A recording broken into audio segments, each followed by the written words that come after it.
Okay, so I have all the brackets from Ken's wagon for the condenser. They're all rounded. See if I can get some light on there.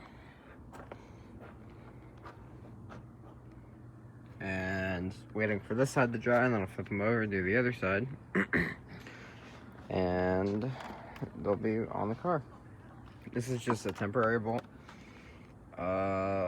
Someone, not naming names, someone lost or misplaced, I don't know who did it, but one of the Allen-headed bolts, so I have to try to find another one, which hopefully I can do. Either that, or I'll just find 3 more of those, which is probably easier to do.